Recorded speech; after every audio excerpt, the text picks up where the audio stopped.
Hello guys, welcome back to BoreDraw. Today we are on episode 24 and I have a feeling that this episode I'm not going to do a lot of talking because I've got a very smug boy here. It's a derby special, baby. So it is a derby special.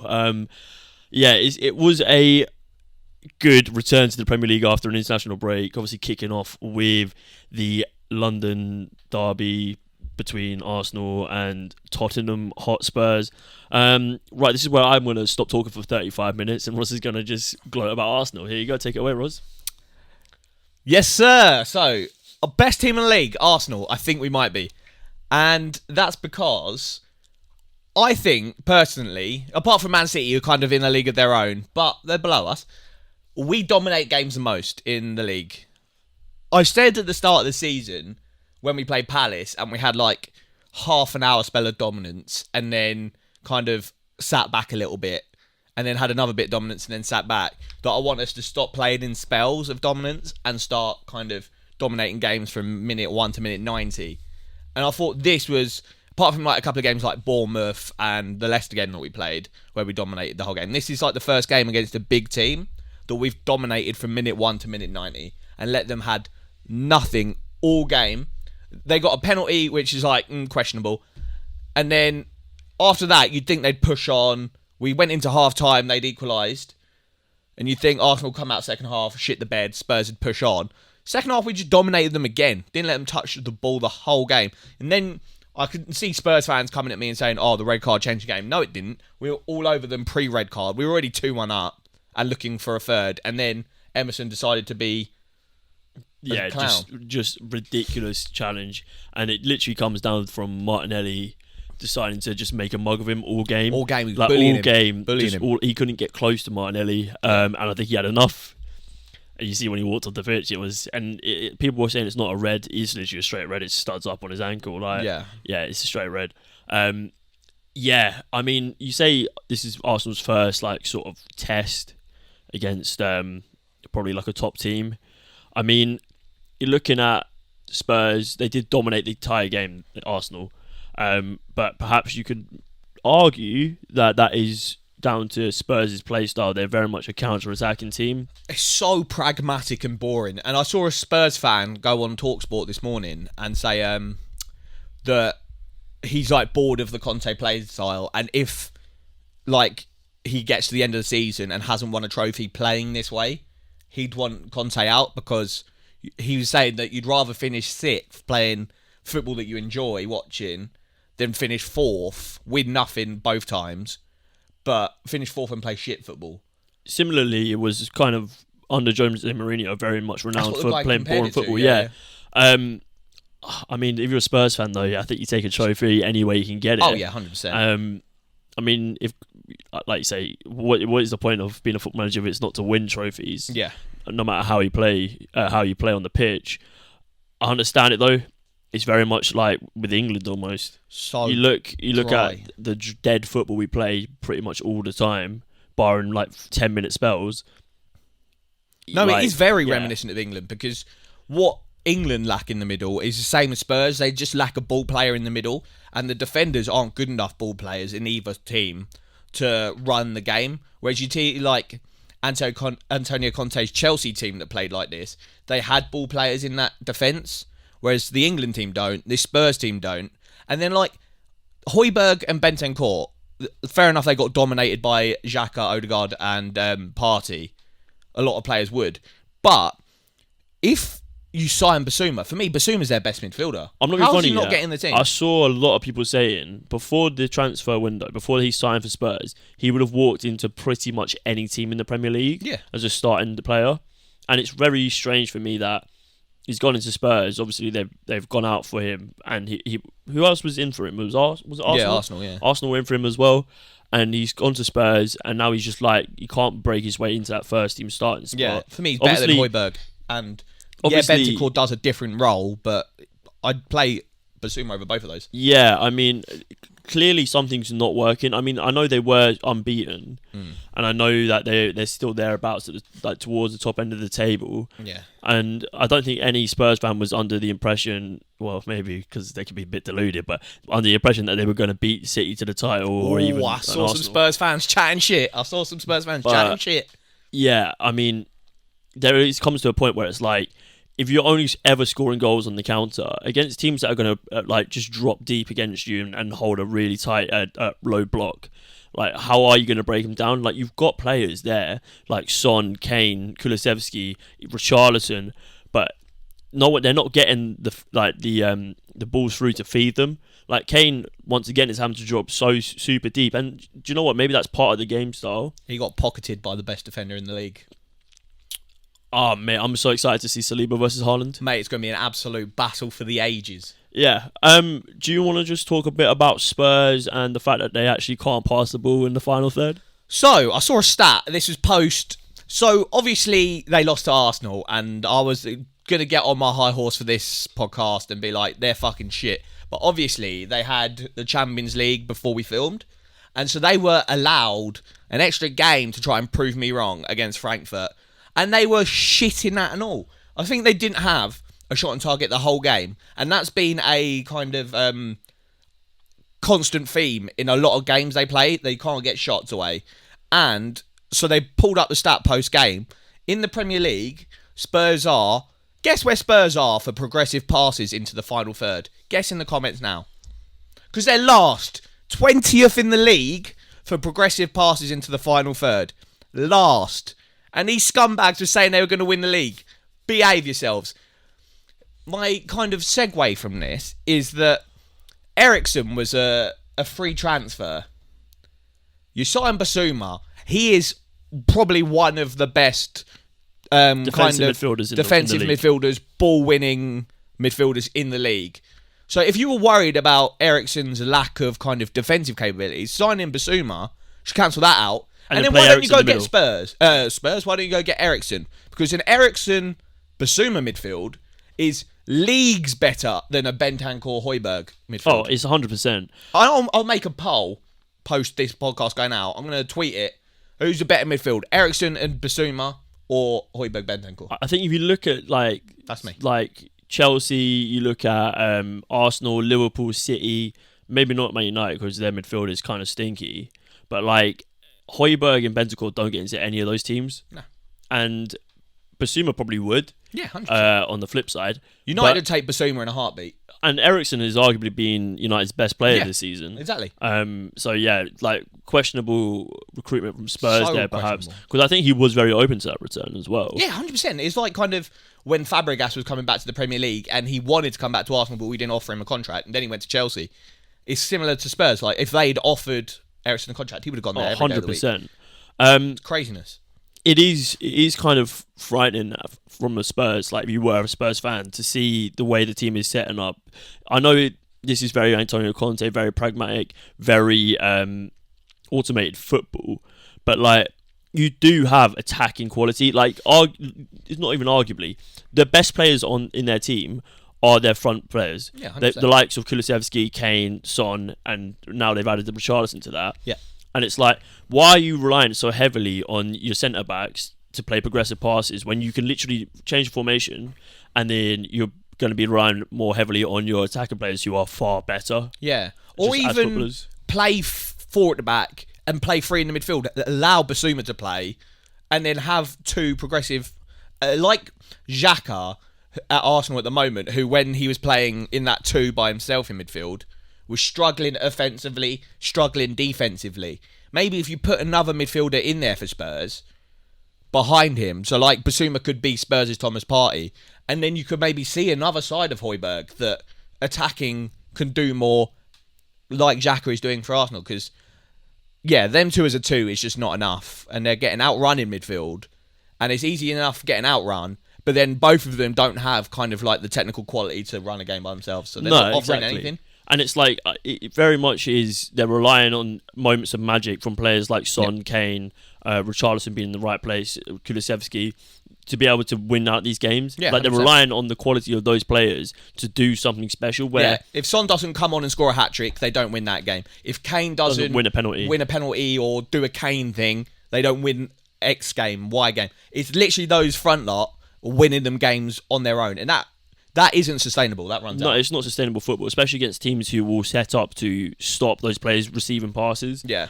But it's like, if you're a Spurs fan, I know they beat Forest 2-0, but do you really want to go to play Nottingham Forest with a back five? So dry. Like, so dry. you have the players even in the midfield. They could play Bentancur in a more advanced role and then have Basuma sitting deep and allow him to play more progressively. But because he's sitting in the midfield too, he's got to protect his really shit backline as well. And there, he's always thinking, do I go forward? But if I lose the ball, who's going to be behind me? It's like, they've got a very interesting game this weekend against Brighton, and I'm intrigued to see how they play in that game, because Brighton are, as we saw against Liverpool, which we'll talk about later. Brighton under De Zerbi look quite good, and they've kind of continued straight on from Potter. But can Spurs bounce back from their derby defeat against De Zerbi? Here we go. Straight on TikTok, mate. Let's go. Yeah, but for me, Spurs dog shit. Arsenal best team in the league. Yeah, I mean, you look at the teams in the league right now, and the only team that probably are playing better football than them is Man City. Yeah. Like Man City, like you say, are in a league of their own. I just don't know how they will be stopped. I don't know who can stop them. Perhaps it will be Saliba.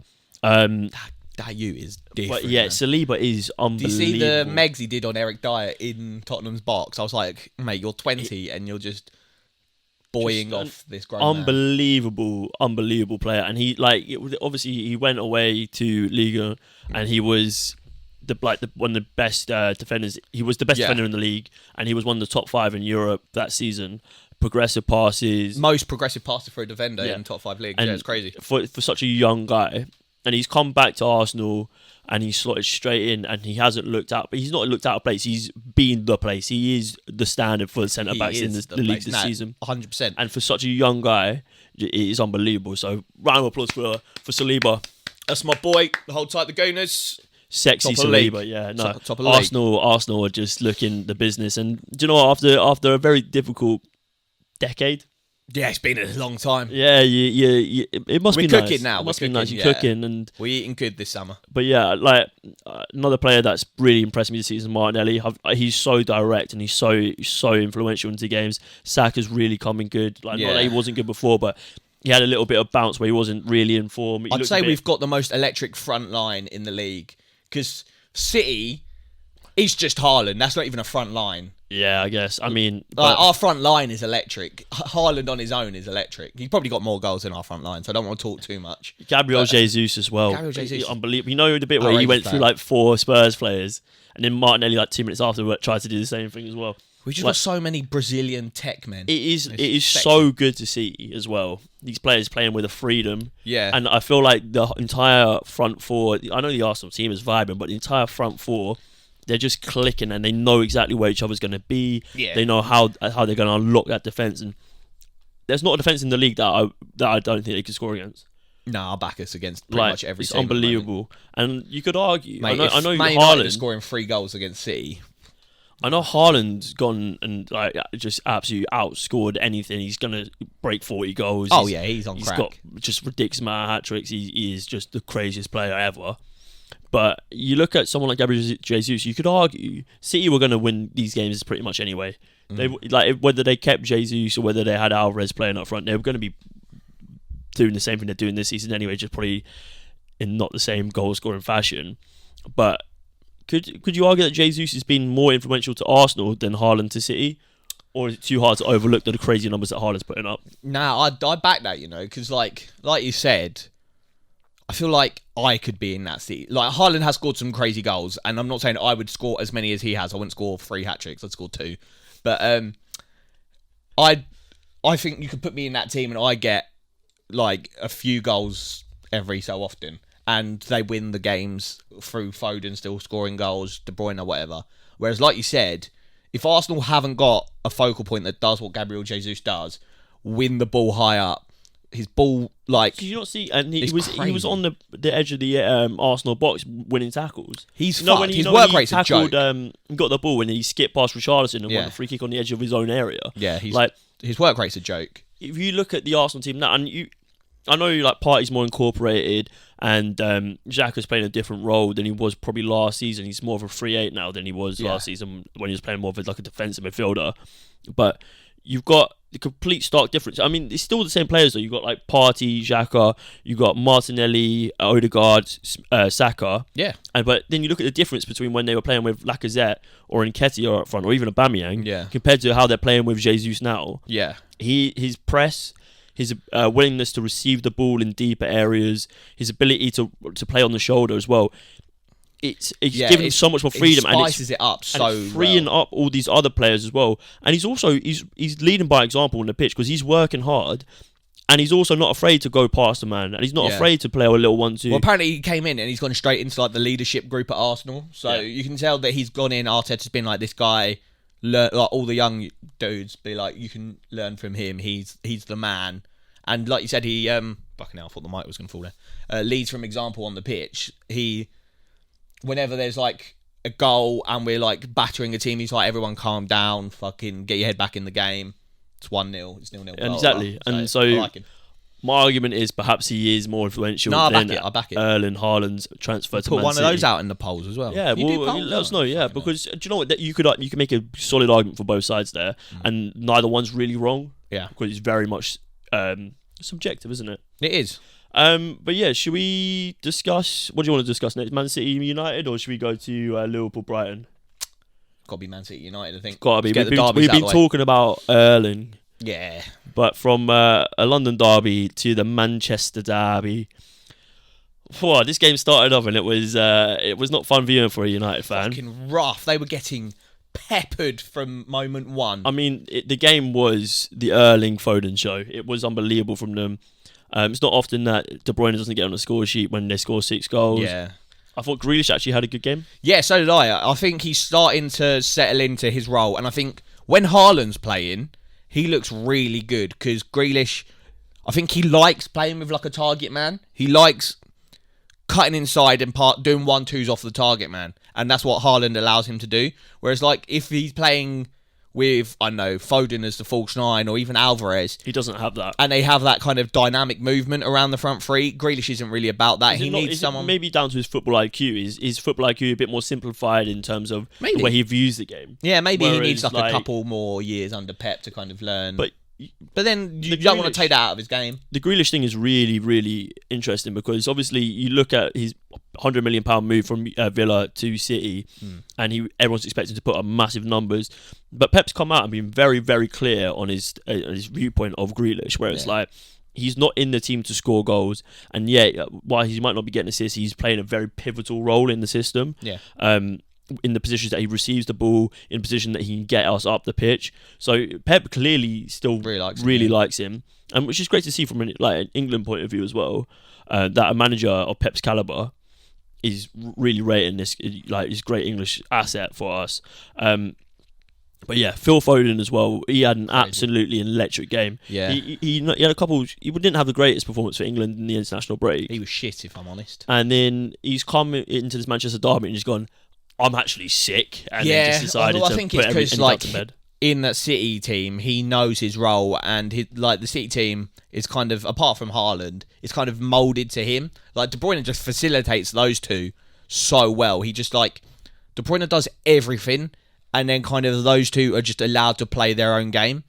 And whereas in England, he has such a specific wide role that's so average, and I don't think he likes it. Like I was saying when we were talking about England, you just want him on the ball all the time. And when you're playing with De Bruyne and you're doing these passes off Haaland, playing with Gundogan as well, who's technically excellent, you just get on the ball all the time. Whereas City are probably averaging 70% possession most games, whereas England probably averaging 40 max. And so that's in this game it's quite interesting. They only had 54% of the ball, which is a lot less than you would have thought if you watched the game. Yeah, Pep took the foot off the gas well early. By half-time, he'd made a triple sub and was killing the game off.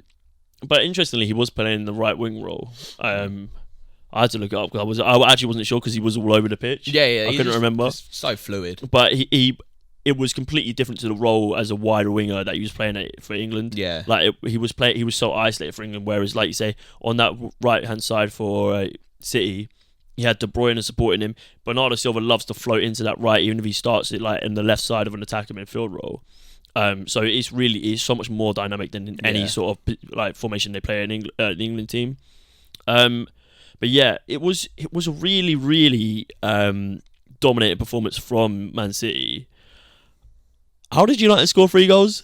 So Antony scored a really good goal, actually. I was like the first kind of slate Antony as like Jadon Sancho V2. But very good goal. It was a very good goal. And then at that point, City were just like... So that woke City up a little bit. And so City pushed to get a couple more. And then Martial came on. And he looks really good. And I'm excited to see him under Ten Hag. Because I've always thought there's a decent player in there. And he's just never either had his position settled or he's been struck by injuries. Or like... with all the chop and changing of formations and shit at Man United, he's never had like a decent run. But I think if you give Martial just a run of games at the number 9, have Sancho and Antony off either side, or Rashford, who I think is his head's gone. I don't know how he won Player of the Month as well. Let's talk about that. But that was mental. Yeah, that was. He had a good month, but fucking my guy Iwobi. Absolutely. Doing Iwobi dirty. Yeah. But anyway, give Martial a run of games. I'm excited to see how he does. He had a really good preseason for United, and he had that injury, didn't he? Injured. So he could be very much a Ten Hag type player. Yeah. But yeah, Antony's goal was unbelievable, and he actually does seem like a very good player. Yeah, I think for me, he's just like, well, I don't want to get Man United players to go. I've already got Spurs fans probably on my neck, but he seems like a luxury signing when you've got bigger problems. How they still? I know they've got Casemiro. How's he not starting this game? It's a bit beyond belief. I mean, you got Scott McTominay in midfield. How is Scott McTominay still starting for Manchester United? He's like our level footballer. Yeah, he wouldn't make it in our Power League team. I genuinely think that like in a game when you're playing against a team who's got Kevin De Bruyne, arguably the best Premier League midfielder of all time, playing again, feeding Erling Haaland. Yeah. You want that ball-winning destroyer midfielder in there, cutting those passing lanes. He's like football IQ is out like just off the roof. Casemiro for what he does. Yeah, and it's like it is. You've questionable. paid so much money for him as well. He's got to be starting week in. But now is he just a bench buddy for Ronaldo? Well, I saw a tweet. It was like United have signed Casemiro to keep Ronaldo company on the bench. We should talk about Ronaldo. Let's talk about that because what is going on there? I think Ten Hag made a comment after the game saying that he didn't bring Ronaldo on out of respect for him. I saw that and his legacy. How do you? And it's like genuinely, if you're Cristiano Ronaldo right now. I don't know what you'd be thinking. Yeah, it's a wobbly one, isn't it? Are you thinking my time's running out? Are you thinking get me the fuck out of here? Are you thinking get me the fuck out of here? It's a sinking ship, mate. I just don't know. Like it's a bit all over the place. But yeah, he needs to get the fuck out of there. My opinion on Man United is that it's kind of similar to Spurs in the sense that they've scraped together some wins where they haven't looked great. The Arsenal one is like fair play. You've beaten a rival in a big game. However the win comes, the Liverpool one. But that win wasn't good against Arsenal. I'd argue the Liverpool win was actually quite good. That was their best performance. Yeah, that was their best performance. And it happened probably too early on in this run. Because then they played Southampton, I think, and they won 1-0, but they were shit. And then there was another game, I can't remember, and they scraped a win. And it's like, that runs out. You can't keep counter-attacking and scraping wins. You need to have an identity. Exactly. You need to have an identity that is attacking football. You can't defend your way to where you want. If you like looking to avoid relegation, you can defend your way to that. If you're Leicester you can't defend trying your to win way the league, to the Champions League. Yeah, if you're Leicester trying to surprise teams and counter-attack them and win the league, that's a different story. I mean, I don't think their style is precisely a counter-attacking like mindset.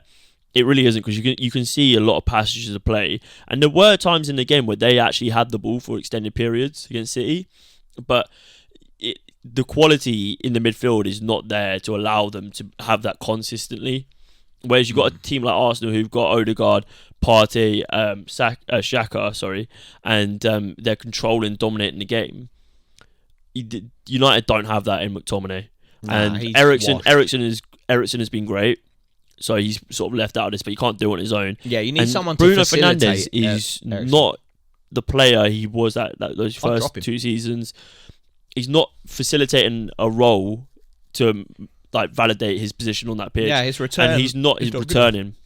I know he's playing a bit deeper than he was, but he's not. He can't play vertical football. He can't shuttle the ball like they need to have. He's living off that good season, that first season. Yeah, I agree. I entirely agree. And they made him captain. It's kind of like the problem they got with Harry Maguire, but they kind of bit the bullet and started dropping Harry Maguire now. But they gave Harry Maguire the captaincy and then felt that they couldn't drop him.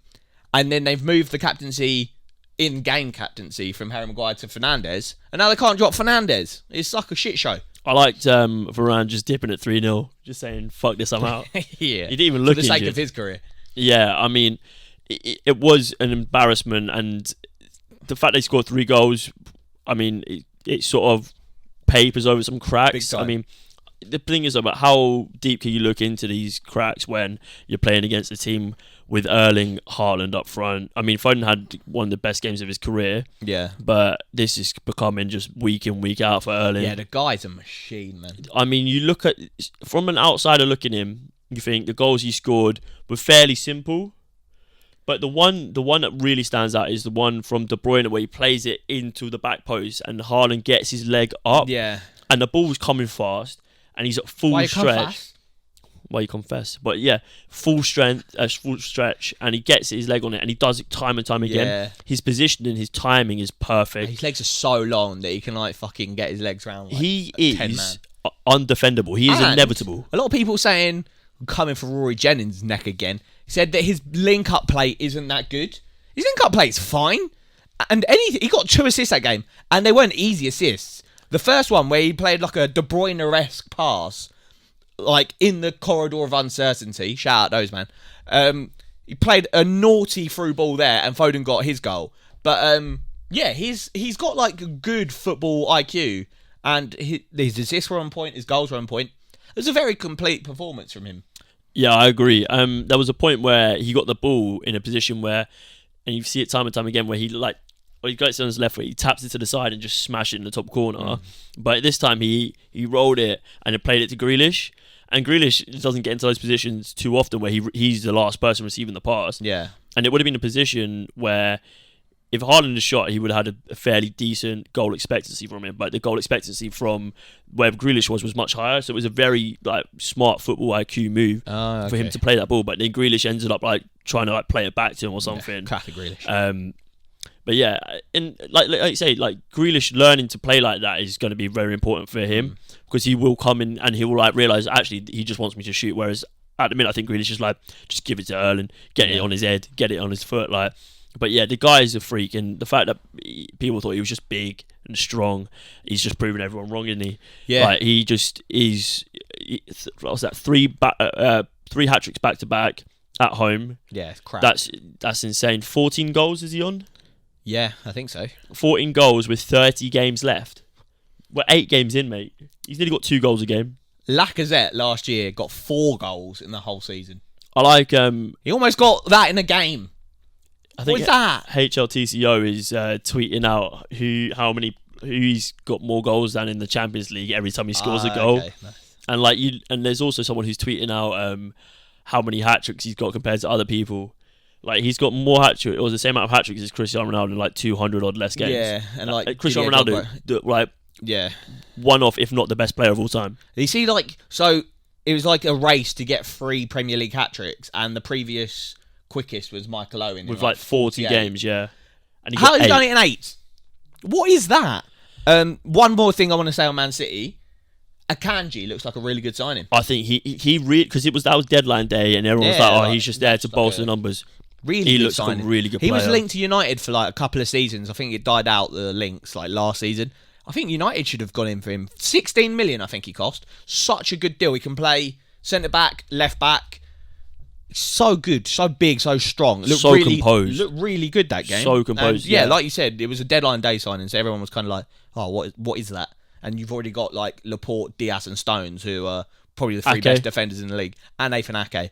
And you're like, where's he going to fit in? And he's in the starting lineup and he's playing well. Yeah, I mean, I think he made his debut versus Dortmund, didn't he? Yeah, he's really good. And I remember with City fans after that game saying he looked amazing. They thought it was just like we'll rest some weary legs and get Akanji in for this game. Yeah. But he looks like a really good, like shrewd signing, and one that went under the radar quite a lot, because I don't think he would have rated too highly on anyone's transfer ratings. No, it's just kind of like an under the radar one, but as City do, they got good men behind the scenes doing business, because, very good signing. I mean, to be fair, I could have told you to sign Erling Haaland. Yeah.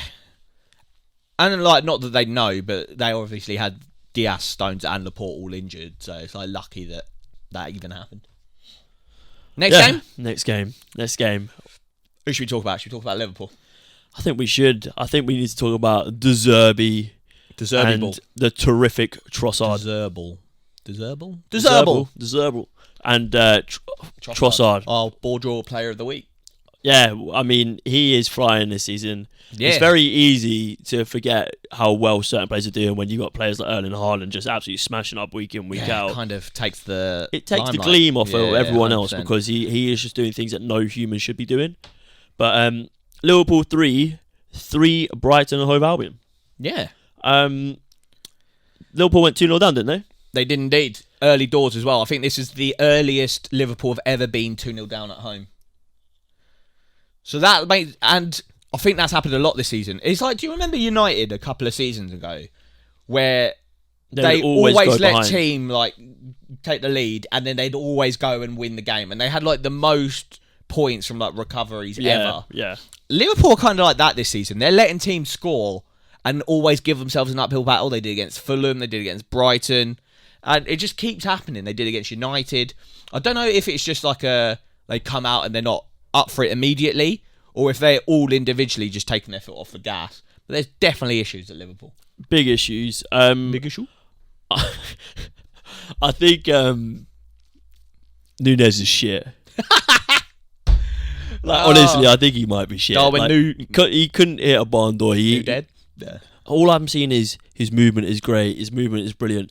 But he's getting into the positions where he can't score. It's like when I saw a tweet. It was like Timo Werner got that same kind of commentary when he wasn't scoring goals at Chelsea. They were like, "Oh, he'll come good. His movement's good." Like, and the thing is, like, Nunez might come good. He might score a hat-trick in a game, but like, it needs to be consistent. Like, they're creating chances. They really are. Yeah. So against Rangers, they started off with a different formation, playing with Jota in the cam role, with Diaz and Salah out wide and Nunez up front. And they look much better for it. Yeah. But I think they would work better with Firmino. I would be starting Firmino, honestly, if I was Klopp.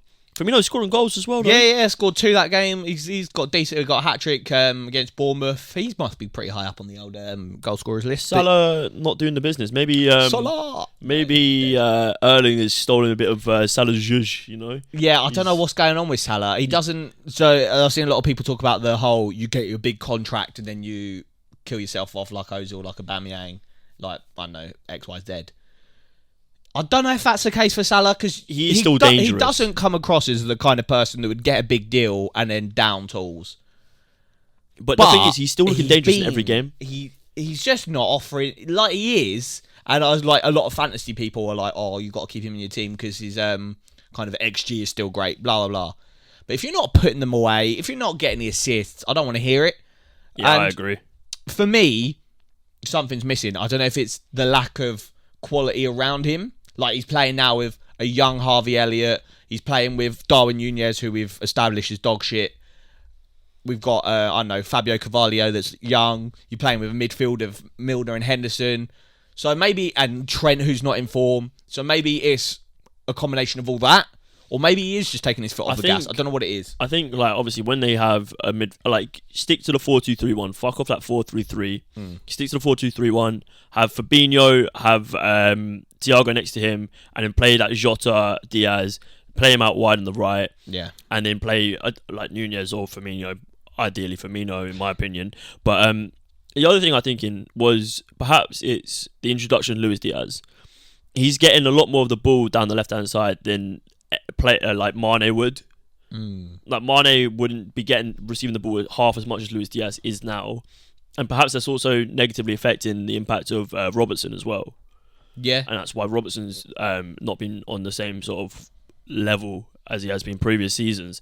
But Luis Diaz is dangerous. Oh, yeah, he's very dangerous. He's very what dangerous. he does that Mane didn't. Is Mane was very good at 1-2s and doing darting runs, whereas Diaz will carry the ball. Diaz is a ball carrier. And so, like you said, maybe where Mane would do 1-2s with Robbo or do 1-2s with whoever was playing centrally, let's say Firmino, Diaz is carrying the ball, and so these other players aren't getting into the game as much because Diaz is doing, let's say, a 15-yard move by himself, whereas and he likes to come inside they would do a 15-yard move with 3 players back in the day. He likes to cut inside and then also take that shot on the right, whereas you'd see Liverpool of old play that final ball into someone arriving at the back post or something. Yeah. So the build-up play around the final third is very different this season, and perhaps it's negatively affected them. I mean, it obviously has, but they are still creating chances. And like against Rangers, they had like an insane amount of shots, but they only won 1-0, or was it 2-0 in the end? It was 2-0, wasn't it? What a free kick from Trent though last night. That was unbelievable. Yes, the whole Twitter was just in uproar about like Southgate. He's your man. He's your man. I don't know if he is your man. Like in my opinion, for your opinion, he is your man. I think there is still an argument that defensively he doesn't offer enough for the kind of players that we have in our defence who are all pretty average. You can't really have more average defenders, but that's a different discussion. Attacking, I think it is certain no one offers what Trent offers. Maddison also against Forest. I don't even want to talk about Maddison because we've been shouting this for the Trent debate is a debate. Like both sides of the fence you sit on, have him, don't have him. I understand both sides. There is no side apart from Maddison gets in this squad. Yeah, if you're on the Maddison not in the squad, you need your head sorted. Yeah. Like, genuinely, we'll move on to just a brief discussion about the Leicester Forest game. Hold tight your first dub. First dub, good performance as well. Very good performance. Yeah. I was shagging Danny Ward on Twitter saying you're like terrible goalkeeper. You actually had an alright performance. Classic. I mean, Forest didn't put up much, you know. Leicester were far and away a different team to what we've seen this season. Maddison looked like a player and I think since he's got the most goal contributions of any English player in like the last 2 seasons or something like that. It's like something crazy. What, more than Harry Kane? Or maybe he's just below Harry Kane. I think he's I think he goes Harry Kane, him, and then I think it's like Saka and then Bowen. But yeah, like he looks like a real player with fire in their belly. And he's doing it in a shit team, and that's what I kind of think gets ignored when you talk about the likes of Harry Kane, or you talk, not that Spurs aren't a shit team, but when you talk about the likes of, I don't know, Phil Foden or Jack Grealish now, even the likes of like Saka, Mason Mount, Mason, all these teams dominate games and your attacking players are allowed to express themselves. In this Leicester team, who are bottom of the league, getting peppered week in, week out, he is getting you goals, assists, he's carrying a team. You could argue carrying a team to the bottom of the league, but he is the only shining light in that Leicester team. And if you're doing it in a shit team, put him in a good team. I tweeted he should be playing Champions League football. If you put him in a Champions League team, I reckon his assists and goal contributions go up through the roof, mate. He is fundamentally far and away Leicester's best player. Yeah, easily. But yeah, I mean, on the flip side of that game though, Forest, a lot of money spent, 150 million, 300,000 players bought in. I thought it was going to be... Was it 300,000? It was 300,000 players or 20 players? 300,000 players they bought in. Yeah, and one because it doesn't matter. No, it doesn't matter. But yeah, just so people were calling for Stevie Coop's head. So I was going to ask you that. I'll swerve you in. You're a Forest fan, Roz, in this theoretical universe. They also wear red, so we're not too far away. I'm an honorary Forest fan after the Forest All Over podcast. Shout out. Yeah, I mean, coming up to now this Qatar World Cup time, you got a little bit of time before the World Cup. Do you start thinking, ooh, I know there's been shouts for Rafa Benitez. He's been linked. Apparently he came out and said that he doesn't want the job. I don't fucking blame him. But the real question for me, like, obviously Steve Cooper did amazing things with Forest last season. Took them from bottom of the league to winning the playoffs again. And they were just an incredible side to watch. Completely different squad now. Completely different. And I don't know how much of this is Steve Cooper going out and saying, I want this player, we need this player, or is it just the owners being like, right, we need quality, and just picking players and saying, you're going to work with this. Well, you see, they just hired a sporting director. After they spent fucking what, like, got to be like near 200 million. Which makes me think they've signed all these players and thought, how the fuck are we bottom of the league? They must have just thought, oh yeah, all these signings will do the trick and we'll be good. And then it's dawned on them, oh no, we're like the worst team in the league. We need more than just signing these players. We need kind of like an idea. And so they hired Filippo Giraldi, used to be at Watford. Yeah. That's not a good place to come from. No. In terms of recruitment. Like, fucking Watford's recruitment, you mental. But yeah, I think, like, personally, you got to stick with Stevie Coops. You got to, like, I mean... I don't think they thought they were going to be in the Premier League anyway, so... Yeah, but you don't think you're not going to be in the Premier League and spend 150 plus million? Like, ride it out, man. Good vibes. Yeah, you know, the Leeds one is like... We probably shouldn't have spent how we did, but we did. But we lived the dream. Yeah, I mean... I just don't think potentially bringing in a new manager might give them a bit of an uplift. They can come in with fresh ideas. I saw Nuno Espirito Santo was linked. Don't like that. Who else did I see was linked? Sean Dyche. Don't like that. I mean, actually, I'd like to see what Dyche does with like a lot of like flamboyant players. I like Dyche. My only point, I like Steve Coops, so. This is my one QPR point this do it. Episode. I'll let you bask in how well QPR are doing. Both our teams, come on. 6 points from since the last episode against a decent Bristol City and a very good Sheffield United banger.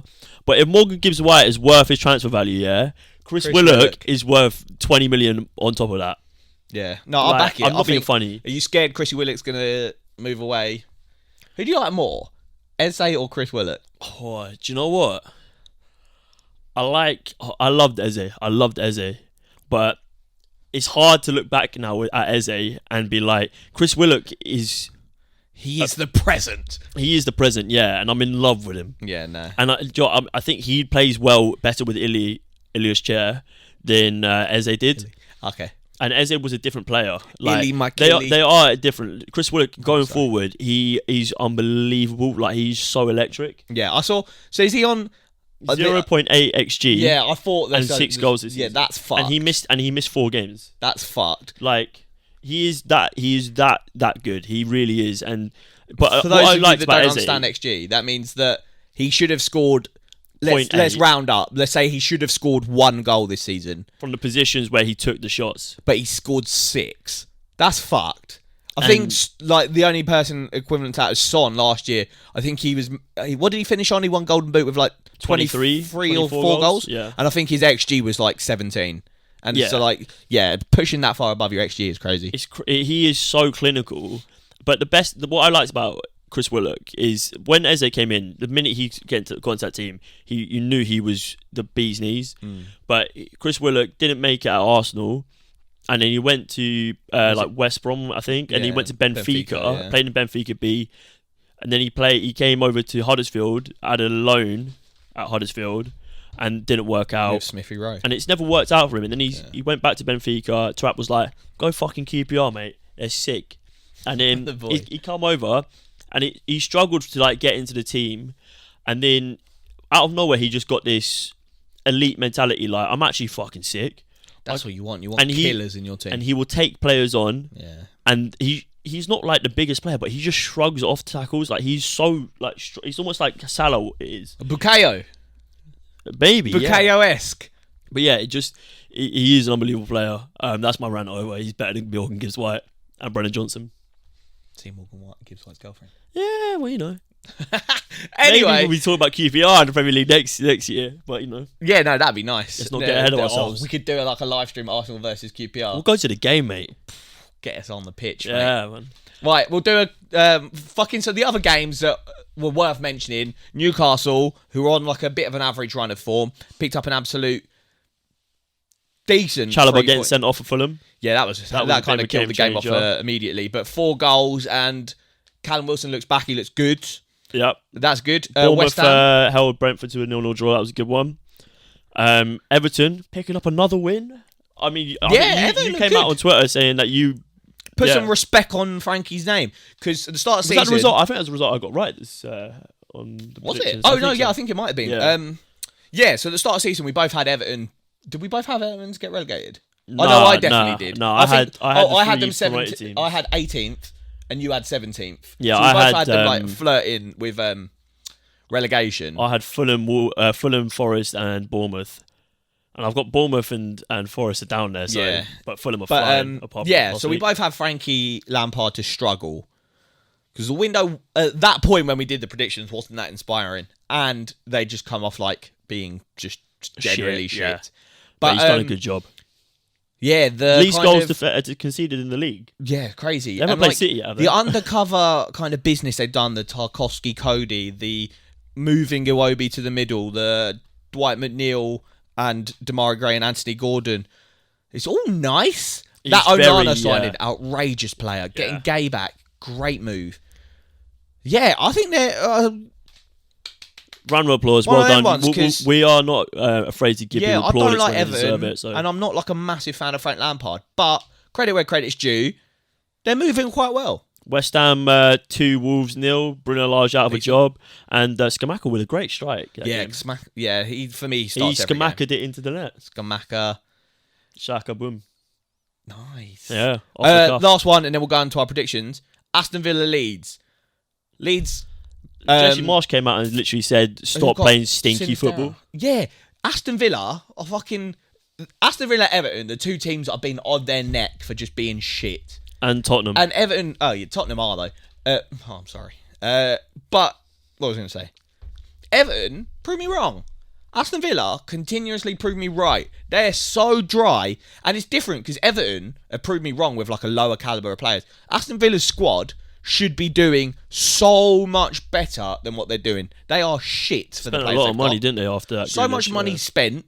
The wages must be crazy for the likes of Coutinho and fucking Douglas Costa, Leon Bailly. And then, just the calibre of players, kind of Steven Gerrard, who apparently is this fucking tactical genius. He's dog shit, man. He's nothing without Michael Beale. And so, how they can't get a result against a 10-man Leeds is beyond me. Jesse Marsh came out saying, "Stop playing sneaky football," and I couldn't agree Jesse more. Marsh. And Jesse Marsh was in the stands as well. You're getting told by an American to stop playing sneaky football. Can you guys play some good soccer, please? That's on TikTok. That's not be too. That's gonna be clipped to just reused throughout the entire season. Right, let's. We're waffling now, so we're gonna start wrapping up. We're gonna be doing our predictions for game week 10, starting on the 8th. Yeah, so this Saturday. Bournemouth Leicester. No early kickoff. So we got 4 3:00 starts. Bournemouth Leicester. I fancy Leicester to come and set a precedent here. Maybe they're not as shit as everyone thought. Yeah. The Forest game isn't a fluke. I'm gonna go for a 2-0 Leicester win. I like that. 2-0 Leicester win. Maddison hat trick. I'm gonna go 2-0 Leicester win. Danny Ward on the score sheet. I like that. Yeah. My guy. Chelsea versus managerless Wolves. Yeah, they did that mid the Manchester derby, didn't they? It was basically straight after. Just kind of swipe that one under the rug.